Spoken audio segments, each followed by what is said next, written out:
Hello there, everybody. This is Ron LeGrand coming to you with another Gold Club Weekly Report. And I've got BJ Cockrell behind the camera here, and she's going to ask me some questions, and I'm going to answer them for you. BJ, you're up. Hey, you're up. Well, Ron, how was your New Year's weekend? My New Year's weekend was great. I stayed home and worked the whole weekend while Beverly was over in Biloxi spending money. And she took we had 3 generations over there, her daughter and her granddaughter. They spent New Year's over there, and I kind of enjoyed the peace and the sanctity of home with no parties, no loud people, no booze, no drinking, and no crowds. So I enjoyed my New Year's. Well, should I ask how she did?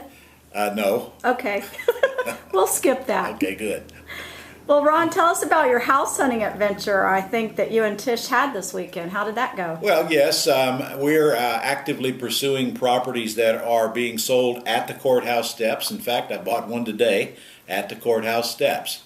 Paid $42,000 for an almost brand new townhouse here, located not too far down the street. Still, jury's a little out on the arb right now. I think it's probably worth in the 80s or 90s right now. Beautiful. I mean, like brand new. So, kind of happy with that purchase. We're also going to be focusing on tax deed sales here. We have an auction coming up on the 12th with 168 properties that we've got to process between now and then. Plus, I've got 2 or 3 more we're going to bid on before the week is over. So I spent a whole day out there last week actually looking at properties. Yep, me. I was out there looking at properties. I had my trusty iPad beside me with my trusty Google Maps guiding me right to them. I love that thing. And I knocked out 15 properties in 3 hours. And just looked at them and took pictures of them. So, and Tish did the same thing with several more, and we come back and we combine them, and we got a nice pile, and I know exactly what to bid on them. So I take that information and I tell her the maximum bid, and she went online and bought the one this morning, and we'll go online again tomorrow and the next day, because here in Jacksonville we're having a foreclosure auction of some sort. Almost daily there's about 20 houses being sold at the courthouse steps here. And when that tax deed sale comes on the 12th, which is 3 a year we do, there's probably 300 properties on that sale. Of course, they're not all houses. A lot of it's just vacant land. But again, I picked 168 off of there that we want to process.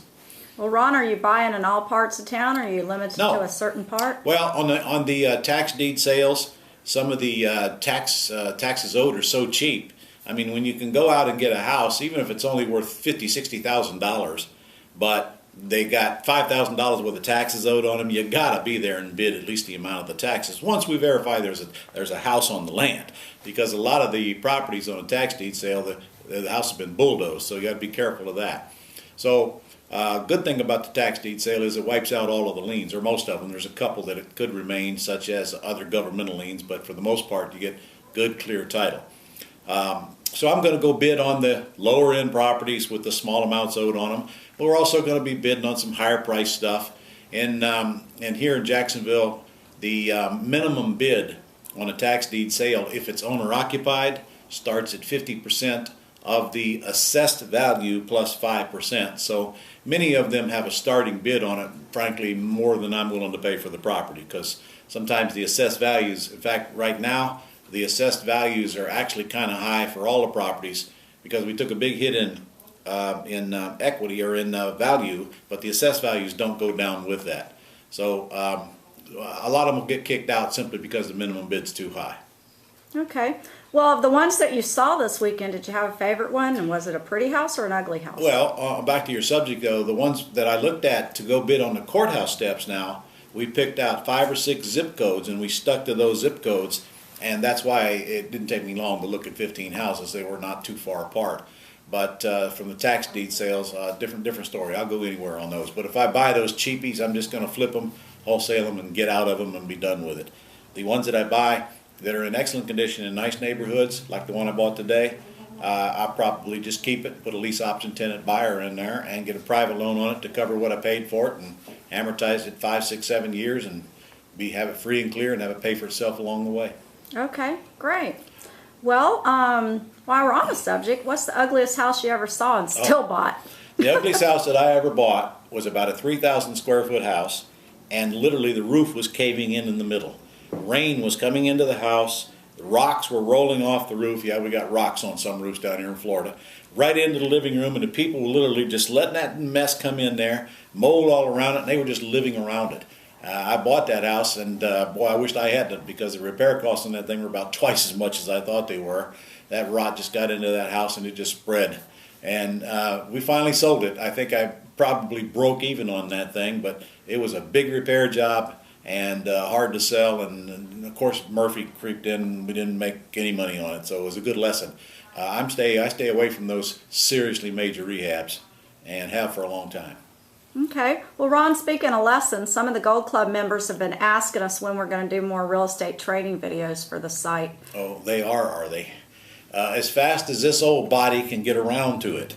There's only one of me, and I've got some seminars that I've got to do coming up. I got a couple of one-day events coming up shortly called Fast Track to Wealth, and I got a boot camp that I'm going to do in February down in Fort Lauderdale that I'm teaching it personally. And we got a mountain of stuff we're doing here at Global, preparing for this year and making things better for you and creating new enhancements and new benefits. And so I'll get to it when I get to it. But yes, I'm constantly going to be posting new training on the membership site, not only in real estate, but also in internet marketing and other income streams for you as well. Okay, Ron, I noticed that you're doing a fast track on January 15th and the 22nd, I Correct. believe. And for those members and non-members who have not actually been to a live event, but maybe they have a book or a training course, how does fast track get them on the right track? Okay. It's an all-day seminar showing people how that my folks make a lot of money in real estate using no money or credit. That's what it is. There's a class on how to handle financial crisis if you're over-leveraged on real estate, or if the predators and creditors are coming after you and life kind of sucks. And there's a class on where to get the money. It's just me in a classroom all day. Now the good news is that you can attend that online if you can't get to Atlanta or Fort Lauderdale. So go to Fast Track, ronsfasttrack.com. Go to ronsfasttrack.com and you get all the information on it. It's very inexpensive. A lot of goodies come with it. And again, you can stay right at home and watch it if you need to. Okay, great. Anything else you'd like to add? No. You guys have a great first week of the year, and let's make sure that we have a plan in place to get this year off to a jump start. We're going as fast as we can go around here, I can tell you that, because I want to make this the best year ever, and I hope you do the same. See you next. Thanks, Ron.